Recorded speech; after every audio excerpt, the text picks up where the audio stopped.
বাচ্চু তুমি, বাচ্চু তুই চলে যাও, চলে যা সেখানে 46 মাহুতটুলির খোলা ছাদে।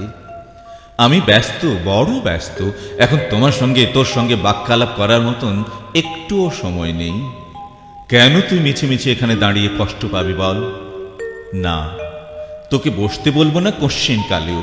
তুই যা, চলে যা। দেখছিস না আমার হাতে কত কাজ। 2 ঘন্টায় পাঠক ঠকানো নিপুণ সম্পাদকীয় লিখতেই হবে। তদুপরি আছে দীর্ঘ প্রতীক্ষায় দেশ বিদেশের বহু চিঠির জবাব এবং প্রুফের তাড়া, নিত্য নৈমিত্তিক কবিতার সোনালী তাগিদ। স্ত্রী পুত্র কন্যার জন্য কিছু ঘন্টা বাঁচিয়ে রাখতে হয় আমায়। আমার সময় প্রতিদিন সুমিষ্ট পিঠের মতো ভাগ করে নিয়মিত খাচ্ছে হে সবাই। তোর সঙ্গে বাক্যালাপ করার মতন বাচ্চু তুই বল তো সময় কই? কতক্ষণ থাকবি দাঁড়িয়ে? রাখবি ঝুলিয়ে ঠোঁটে দুষ্টু হাসি? তুই তো নাছোড় ভারী। গোয়ার তুমি ছেড়ে এক্ষুনি চলে যা শরৎ চক্রবর্তী রোডে 46 মাহুতটুলির খোলা ছাদে। চকলেট দেব তোকে, দেব তাল শাঁস। তুই যা, চলে যা। অবুঝ তুই না গেলে আমার সকল কাজ রইবে পড়ে। পাশের বাড়ির তেজপাতা রং বুড়িটার ঘরে মাঘের সকালে মায়ের কল্যাণী হাতে বোনা হলদে সোয়েটার পরে যেতাম কিনতে পিঠা মোরগের ডাক সচকিত চাঁপা ভরে। তোর মনে নেই? মেহেরের সঙ্গে, নতুন মামির সঙ্গে নানির সাধের আচারের বয়ম করেছি লুট দুপুর বেলায়। তোর মনে নেই? চকবাজারের ঘিঞ্জি গলির কিনারে ম্যাজিকলার খেলা দেখেছি মোহন সন্ধেবেলা। তোর মনে নেই? মিছিলে নাদিরা ছিল, আমি তাকে দেখে চটপট মিছিলের আলো নিতে হলাম আগ্রহী। চৌরাস্তায় সুদিনের জন্য ব্যগ্র স্লোগান দিলাম অবিরাম। তোর মনে নেই? আমিও সাঁকুর ধারে গোধূলি বেলায় সঙ্গী পিতা, চোখেতে অদৃশ্য সাঁকু। জায়গাটা ভীষণ ফাঁকা, খাঁকা মনে হলো, যেমন অত্যন্ত শূন্য লাগে ক্যানভাস। চিত্রকর ফেললে মুছে ভুল ছবিটা। চিকন দিগন্তে হাম্বা রব, বলুন তো পাড়াতলি কত দূর?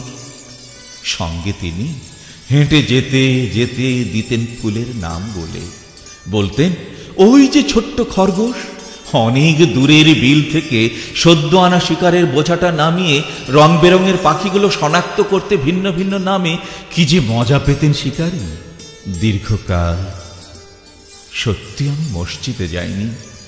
শৈশবে বাজান যেতেন নিয়ে হাত ধরে, মনে পড়ে। ইমামের সূরা অবদ্ধ ঠেকত বলে ঝাড় লণ্ঠনের শোভা দেখে, হৌজি রঙিন মাছের খেলা দেখে কাটত সময় মসজিদে। তোর মনে নেই? কখনো ঝড়ের রাতে, উথাল পাথাল রাতে ব্যাকুল বাজান দিতেন আজান, যেন উদাত্ত সে স্বর রুখবেই অমন দামাল ঝড়, বাঁচাবে থুত্থুরে ঘর বাড়ি। তোর মনে নেই? কি বললি? এসেছিস দেখতে আমাকে? এখন কেমন আছি, কত সুখে আছি? নাকি তুই চতুর ছুতোয় আমার ইন্টারভিউ নিতে চাস এতদিন পর? চিঠির খামের গায়ে আমার নামের আগে জনাব দেখে তোর খুব পাচ্ছে হাসি। শোন, আমি শামসুর রহমান, মানে ভদ্রলোক, দিব্যি ফিটফাট, ক্লিন গাল ব্লেডের কৃপায় আর ধোপ দুরস্ত পোশাকে এখানে সেখানে করি চলাফেরা, বড় ঝলমলে, সামাজিকতায় ভরপুর। কখনো উদাস ঘুরি চোরকুঠুরি। আমি শামসুর রহমান, মানে সাংবাদিক, ক্ষিপ্র ভাষ্যকার। আমি শামসুর রহমান, মানে কবি। আইডিয়া অভিযানে আমিও কখনো সমুদ্রে ভাসি, পর্বত শিখরে আরোহণ করি, কখনো বা পার হই রুক্ষ মরুভূমি, মেরুপথে পঁতি আপন নিশান। একটি অদ্ভুত ঘোড়া আমাকে পায়ের নিচে দোলে চলে যায় দূরে, তার কেশর দুলিয়ে। কখনো শিকার করি, হরিণ শিকার করি ঘরে। আমার অ্যানিমা স্বপ্নে সুদর্শনা হয়ে আমাকে অনেক কাছে ডাকে, মত্ত নদীর ওপারে। আমি তার সান্নিধ্যের লোভে আপ্রাণ সাঁতার কাটি। তীরে প্রেতভূমি, সুদর্শনা অকস্মাৎ পেঁচা হয়ে উড়ে যায়। নদী পেরুনোর শক্তি লুপ্ত, কেমন তলিয়ে যাই পরিণামহীন। চিন্তিস তুই যাকে? সে আমার মধ্য থেকে উঠে অন্তরালে চলে গেছে। তুই বাচ্চু, তুই বড় ছেলে মানুষ, অবুঝ। কি বললি?